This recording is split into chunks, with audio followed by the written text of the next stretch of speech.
Today in the EU, Ukraine seeks NATO-EU ammunition, Putin threatens NATO-Russia war. NATO's top military authority, the Military Committee, met in Prague, Czech Republic, from the 13th to the 14th of September. During in-person meeting, the chiefs of defense focused on implementing the decisions made by allied heads of state and government at the Washington summit in July 2024. One of the key discussions was the establishment of the NATO Security Assistance and Training for Ukraine, a new command aiming at organizing, planning and coordinating the delivery of security assistance as part of NATO's support package to Ukraine. Hello and welcome. I am Evi Chiori, and this is Today in the EU. Defense chiefs discussed the launch of the NATO-Ukraine Joint Analysis, Training and Education Center, a key element of practical cooperation. The center will be focusing on drawing lessons from Russia's war against Ukraine and improving Ukraine's interoperability with NATO. Ukraine does not stand alone as it fights for freedom and its future. NATO is with you. We condemn the recent wave of airstrikes against Ukrainian civilians and infrastructure, said last week NATO's Secretary General Jens Stoltenberg. Meanwhile, as developments continue in Ukraine, the realities of war and the need for strong defense remain central to internal discussions. To gain insight into the situation on the ground, we spoke with Lev Zinchenko, Program Assistant in the Europe in the World program at the European Policy Center. Ukraine have been hit by the Russian missiles 4 days straight in a row, which highlights to what extent the West failed to provide Ukraine with very much needed air defense system. Right now, we're talking about the civilian part. We're not talking about the front line. We're not talking about Kursk. We're talking about actually protecting Ukrainian civilians in Ukraine. And I see personally that in Brussels, there is a problematic with understanding to what extent Ukraine actually needs air defense. And some countries actually provided statements that they will provide all the necessary equipment, but they failed so far to provide enough what was promised years ago now. And we see that there is quite a lot of casualties in Ukraine right now, civilian casualties. What is the biggest necessity for Ukraine in terms of defense systems, and what are the developments from the war front currently? Ukraine urgently needs air defense systems, not now, but yesterday.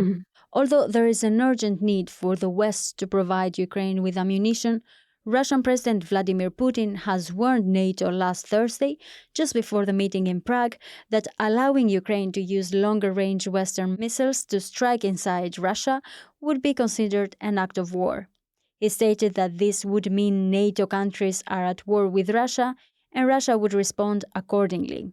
His remarks come as the US and NATO are increasingly open to permitting Ukraine to use long-range weapons against Russian military targets, something Kiev has been pushing for. President Putin must understand that we will not waver. He cannot wait us out. NATO's support will go further and faster. Allies will continue to provide Ukraine with the weapons, ammunition and equipment it needs. Talking about the developments on the front, it's not going in the best way for Ukraine at the moment, especially in the Pokrovsk direction in Donbas region, in Donetsk region. But at the same time, we need to understand to what extent Ukraine can manage its human resources. I'm trying to be an optimist in this situation, but a lot of analysis shows different things, and I believe that at some point Russians will not be able to push this far, and especially taking into account the problematics for them in the Kursk region, which is being controlled by the Ukrainian forces right now. I think it does show, especially in the case of Kursk region, that Ukrainian incursion actually raised all of the red lines that are so much feared in the West, in the EU, also showing that actually there are no red lines anymore, and that we don't need to be afraid of Russia anymore. And Ukraine shows its capabilities to strike deep within Russia, so it shows another point that Ukraine actually has quite good development of its own equipment to hit deep inside Russia. Yeah, and we see that Ukraine can bite back even if the West doesn't provide enough to Ukraine at the moment. Besides NATO, Commission President Ursula von der Leyen has mentioned that the EU will support Ukraine until the end. So, Lev, what is the plan for now? Let's say the EU must define what until the end is. Because for myself, I'm Ukrainian, and for me, it is quite vague to say until the end, we will support Ukraine until the end. I think that this should be rephrased until Ukraine's victory. And I'm afraid that some people in the EU and perhaps in some national governments, they're afraid to say so or do so to support Ukraine until the Ukraine's victory. But, your question is, what is the plan for now? Yeah. I think it is rather to define until what point the EU will be supporting Ukraine. And I think the EU still hasn't realized to what extent Russian threat is existential, not only for Ukraine, but also for the EU, for the European continent. There is no question that Ukraine must be supported by the Western allies until all of the necessary things are done for Ukraine to actually start what Ukraine needs to start. So I don't think that it is a proper way to say until the end, support Ukraine until the end. Yes. And just a week ago, there was a government reshuffling in Ukraine. What motivated the government reshuffle, and what was Zelensky's vision for the new government that was put in place? First of all, I think it is very important to accept the fact that this reshuffle should have happened at some point. Of course, it brings a lot of questions why it is happening now rather than later. It does raise some eyebrows. This reshuffle is coming amid, Russian strikes. We see quite bad energy crisis in Ukraine also, with Russians targeting energy infrastructure. And we are seeing that there's pressing issues on the front line. Yes. But to what extent Zelensky's vision changed with this reshuffle? I don't think it changed. I think the main concentrations of the past government will stay input.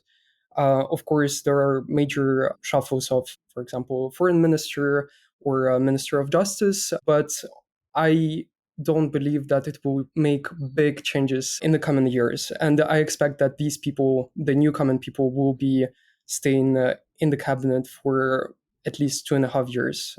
And you mentioned that this government reshuffle was bound to happen. Why is that? Zelensky did say that certain people are getting tired.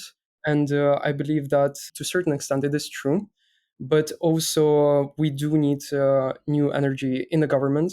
We can have discussions whether it is the appropriate people to change. In my opinion, the people who were heading Ministry of Justice or Ministry of Foreign Affairs, they were quite professional in what they did.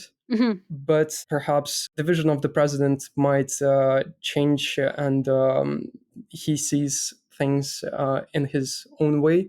But ultimately, we need to remember that Ukraine is a parliamentary presidential republic, so everything is being decided in the parliament. President Zelensky might submit a proposal, but it's up to the parliament to actually decide on it.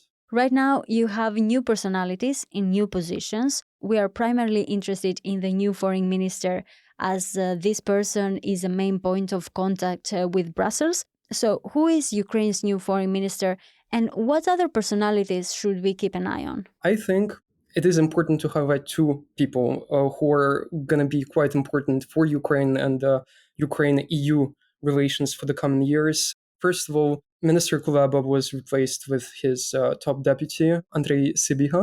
And Sybiha is a career diplomat. He was Ukraine's ambassador to Turkey from 2016 to 2019. And from 2021, he joined Zelensky's administration, and he was the deputy of the head of the office of the president, Andriy Yermak.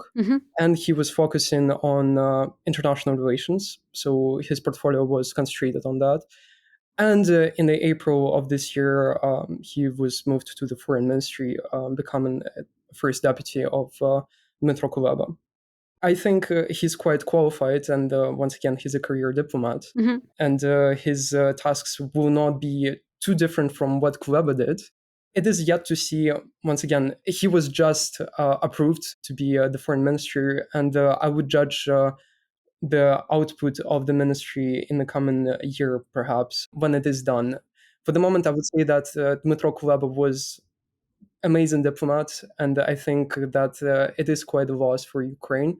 But I don't think that the ministry will be going in a different direction. But the second person who I wanted to highlight is Olga Stefanishyna, who was Deputy Prime Minister for European and Euro-Atlantic integration. And she was appointed, saving her portfolio of concentrating on the European and Euro-Atlantic integration. But also she's taken over the portfolio of Minister of Justice. And she's very well known in Brussels. And we will see once again how she will handle the both portfolios. Mm-hmm. I believe that she will be able to handle it pretty well. And she's quite well known in Brussels once again. And could this reshuffling influence the relations between the EU and Ukraine? I don't think it will influence in any way. There is no clear signs that Ukraine will change its course.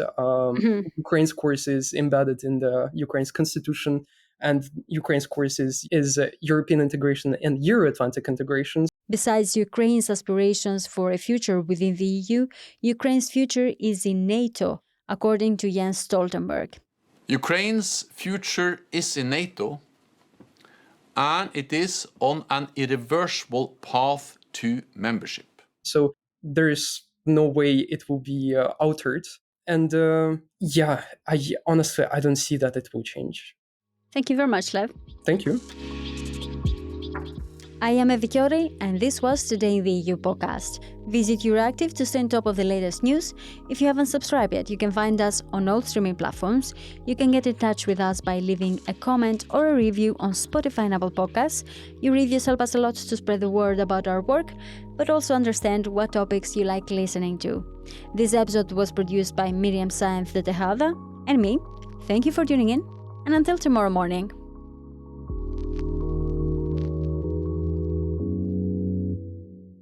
As part of our commitment to accuracy, inclusion, and transparency, Euractiv is part of the Trust Project.